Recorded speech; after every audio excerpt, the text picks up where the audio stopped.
Olá, sejam todos muito bem-vindos ao nosso podcast Olhar Analítico. Nesta oportunidade estaremos dando seguimento à série com o filósofo Baruch de Spinoza.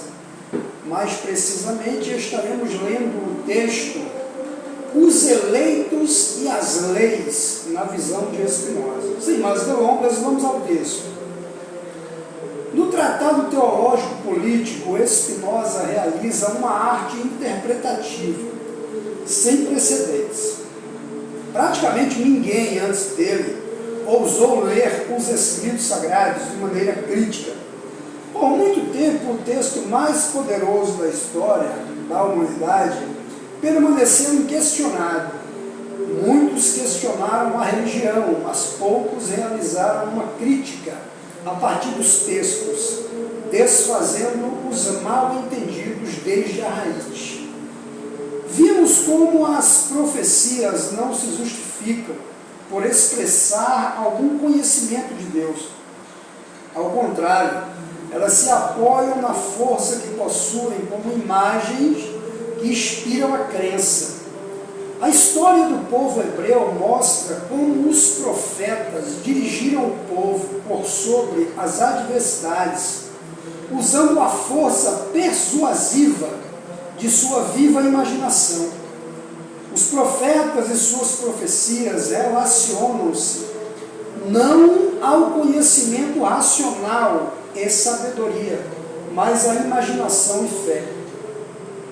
A despeito de terem existido profetas justos, cujos exemplos vemos nas Escrituras, o que Spinoza vê em seu tempo é o uso torpe da religião para justificar interesses ocultos.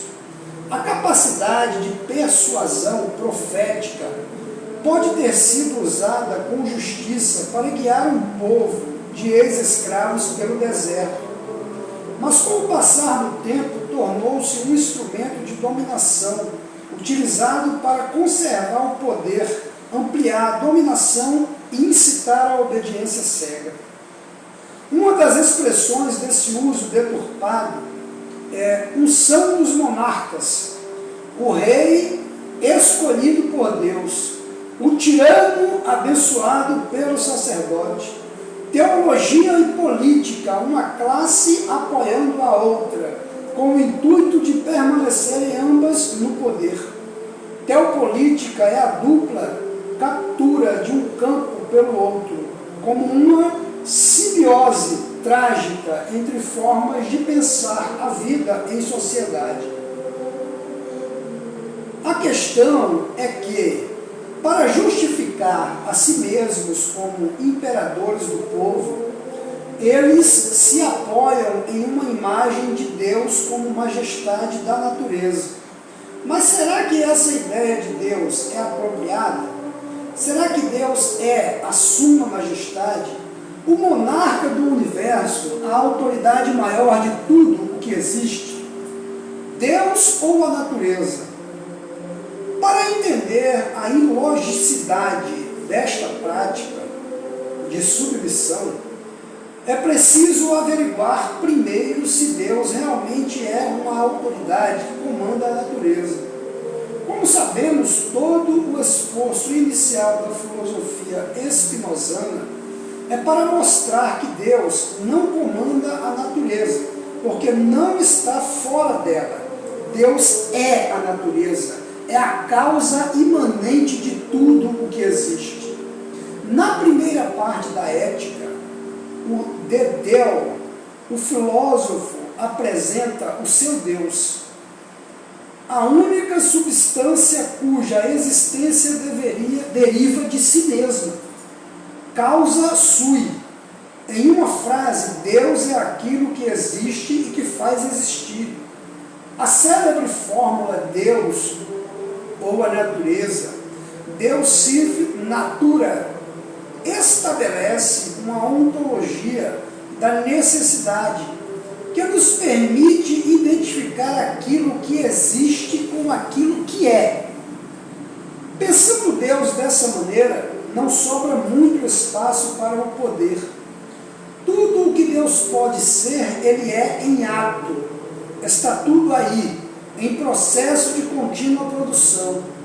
O mundo não é criação contingente de um Deus voluntarioso, caprichoso como um príncipe. Assim, Deus, embora absolutamente infinito, não é uma pessoa transcendente de direitos, nem juiz do universo. Abre aspas, por governo de Deus entendo a ordem fixa, imutável da natureza, ou, dito de outra forma, o encadeamento das coisas naturais. Dizemos antes, com efeito, e o mostramos em outro lugar, que as leis universais da natureza, de acordo com as quais tudo se faz e tudo é determinado, não são outra coisa senão os decretos eternos de Deus, que envolvem sempre uma verdade e uma necessidade eternas. Fecha aspas. Spinoza, Tratado Teológico Político, tomo 3. Enquanto o criacionismo pensa que o possível antecedente ou antecede do real ou o real, o determinismo pensa que o possível é o real. O Deus Criador é imaginado como todo-poderoso em potência, mas não em ato. Ele sempre pode ser mais do que é, surpreender-nos com reviravoltas, enquanto o Deus natureza é justamente aquilo que é. O que Spinoza chama de Deus está no mundo, é tudo o que existe. Ele determina e é determinado, afeta e é afetado, produz e é produzido. A vida se desdobra em torno dele, e nele e a partir dele. Mas por que será que o Deus transcendente, eminente e criador interessa aos teólogos? Ora, justamente porque é poderoso, por estar fora do mundo, nos observando, intervindo quando julga necessário. Basicamente, essa maneira de enxergar Deus é só uma extrapolação da maneira como eles mesmos vivem. Abre aspas, se um triângulo pudesse falar, diria que Deus é eminentemente triangular, fecha aspas. Carta 56 a Boxel. Os poderosos querem um Deus que justifique suas arbitrariedades. A ideia de Deus como natureza é desenvolvida em sua plenitude na ética, onde o conteúdo é predominantemente propositivo. Por outro lado, no tratado teológico político, as questões são outras e o contexto é combativo, embora cuidadoso. Spinoza fala àqueles que estão dispostos a ler a Bíblia de maneira crítica. Abre aspas, caro leitor filósofo, fecha aspas, a que ele se dirige no prefácio do livro, são todos aqueles que, como ele, conhecem bem a religião, mas afastaram-se de seu campo moral. Nesse sentido, Spinoza precisa enfrentar as questões fundamentais das Escrituras, que se opõem à sua ideia de Deus. Ele quer mostrar ao leitor que os textos sagrados não têm nada de contrário ao Deus natureza. Proposta ousada, não é? Qualquer um que conheça minimamente o Pentateuco poderia contestar o filósofo. Abre aspas, se Deus não é todo poderoso, como ele pode ter escolhido um povo? Fecha aspas. Vamos agora ao entendimento do filósofo acerca dos eleitos, desse povo escolhido. Vamos lá, o texto, os eleitos. Chegamos à base que sustenta a realeza divina na terra, a lógica dos eleitos. Conhecemos a história. Deus escolheu o povo hebreu para realizar o seu reino na terra. É assim que está escrito. Abre aspas, o Senhor se afeiçoou aos seus antepassados e os amou. E a vocês, descendentes deles, escolheu entre todas as nações, como hoje se vê. abre parênteses, Deuteronômio 10:15, fecha parênteses e fecha aspas. Então Deus escolhe um povo entre os outros e revela a eles que são os melhores, os eleitos. Spinoza não pode aceitar essas ideias, pois elas contradizem totalmente as suas. Para mostrar que Deus não é um príncipe escolhendo representantes, ele precisa reinterpretar a noção de eleição divina. Abre aspas. O que se deve entender por eleição de Deus, como efeito, como ninguém age senão em conformidade com a ordem predeterminada da natureza, quer dizer, pelo governo e pelo decreto eterno de Deus.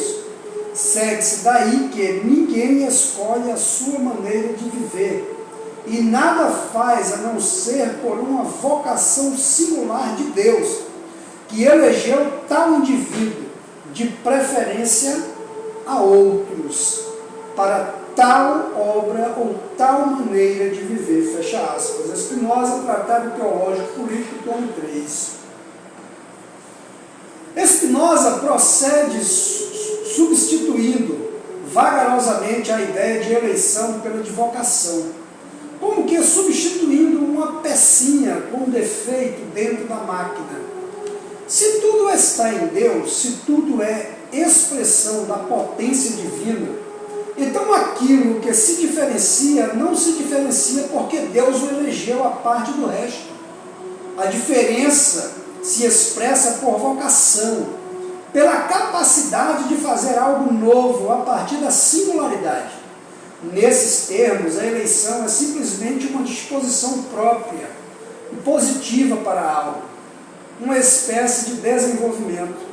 Podemos pensar em um grande músico, ao invés de imaginar que Deus quis e o escolheu para aquilo, em detrimento de todos os outros que tentaram e não conseguiram. Pensamos diferente. O virtuoso é aquele que realiza o encontro entre o seu desejo e a sua vocação, entre a sua singularidade e a realidade. Spinoza aposta nessa composição entre um auxílio interno e externo dispostos pela natureza. Deus se expressa em infinitas modalidades diferentes, daí a singularidade e o auxílio interno. E além disso, expressa-se na interação, no encontro desses modos, eis o auxílio externo. A conjugação desses dois tempos, como duas afirmações simultâneas, dá luz à virtude. Então o povo dito, abre aspas, eleito, fecha aspas, tem qual vocação? Ora, vocação para a política. Spinoza nos dá exemplos de como os judeus conseguiram manter seus laços estreitos, apesar dos diversos infortúnios aos quais foram submetidos. A escravidão, a pobreza, o deserto não foram capazes de superar o povo cuja vocação era a política. Eis a leitura do filósofo sobre um dos mistérios fundamentais da Bíblia. Isso mostra que quando se fala no povo de Deus, fala-se simplesmente naqueles que tinham a vocação de realizar-se como povo, de manter-se como sociedade. Vamos agora às leis, do ponto de vista do filósofo.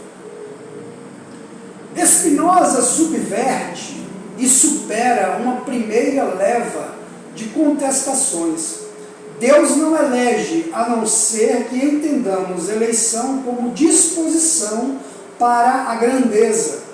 Mas é claro que há muitas outras questões problemáticas a serem enfrentadas ainda.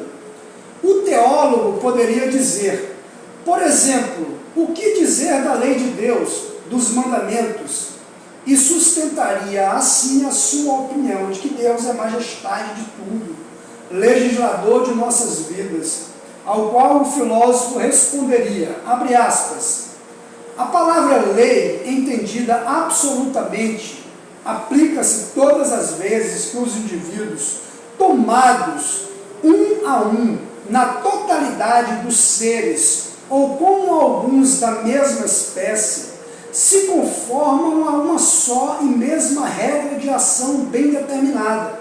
De resto, uma lei depende às vezes de uma necessidade natural, às vezes de uma decisão entre homens. Fecha aspas. Spinoza, Tratado Teológico Político, tomo 3.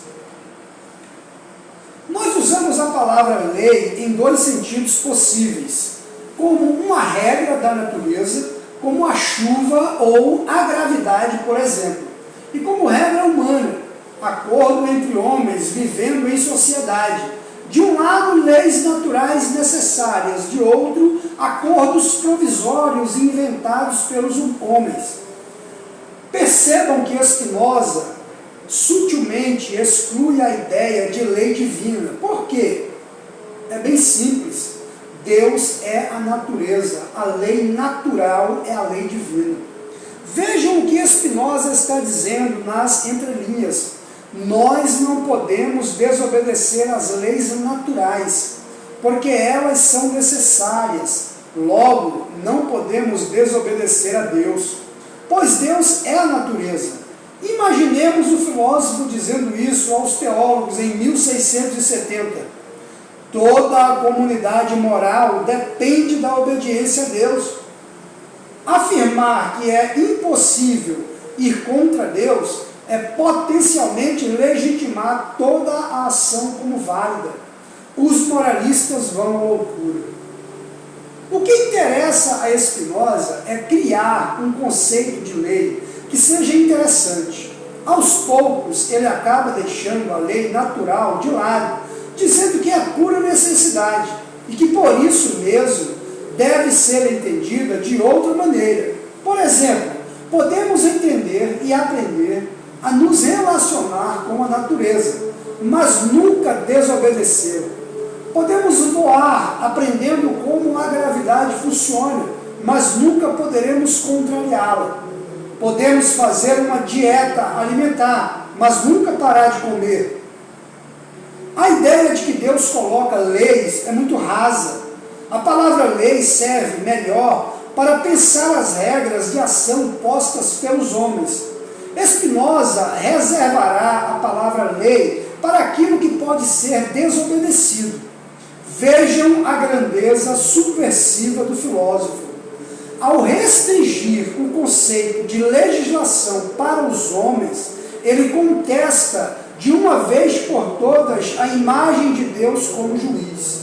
Abre aspas. Concluímos, portanto, que Deus só é descrito como legislador ou como príncipe e apelidado de justo, misericordioso e etc., em virtude da maneira de entender, do vulgo e pela falta de conhecimentos.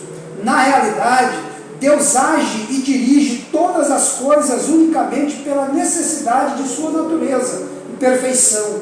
Os seus decretos, enfim, e as suas munições são verdades eternas, envolvem sempre necessidade. Fecha aspas. Spinoza, Tratado Teológico Político, tomo 4. O que dizer dos mandamentos, o decálogo, a tábua sagrada recitada para Moisés pelo próprio Deus?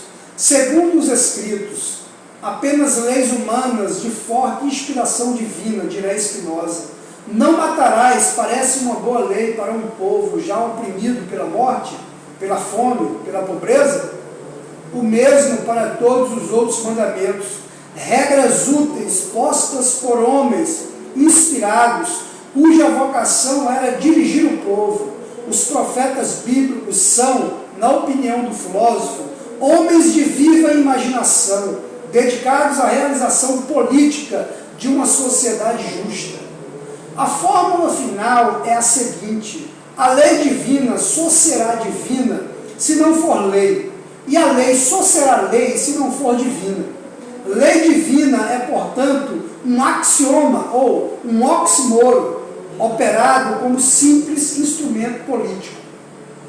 Os teólogos interessados em plantar obediência e colher dominação jamais aceitarão essa visão. Spinoza, no entanto, não está interessado em convencê-los. Ao contrário, Ele quer mostrar aos outros que há maneiras mais interessantes de entender as Escrituras. Ele quer contestar a teologia para possibilitar a filosofia, suspender a obediência para subsidiar a contestação. Será mero ato de revolta? Absolutamente não. É do interesse de todos nós que a virtude seja para todos e que as leis possam ser desobedecidas, reformuladas, buscadas no interesse de cada situação. Spinoza inocenta Deus e a existência para colocar a legislação em nossas mãos. Eis o primeiro passo para a realização de uma democracia radical, absoluta e plena. Encerramos aqui o texto de Baruch de Spinoza, cujo título é Os Eleitos e as Leis. Agradecemos a participação de todos conosco nesse podcast maravilhoso. Espero que vocês tenham conseguido compreender o que o filósofo tenta nos passar nesses textos que nós acabamos de ler. Não deixe de visitar o portal razãoinadequada.com e estudar mais profundamente os textos de Spinoza e outros textos maravilhosos que você encontrará nesse portal magnífico. Um grande abraço a todos, até o nosso próximo encontro. No nosso próximo encontro, nós iremos falar de outros textos acerca do filósofo, ainda falando da teologia política, mas precisamente falaremos sobre o pecado original. Um grande abraço e até a próxima.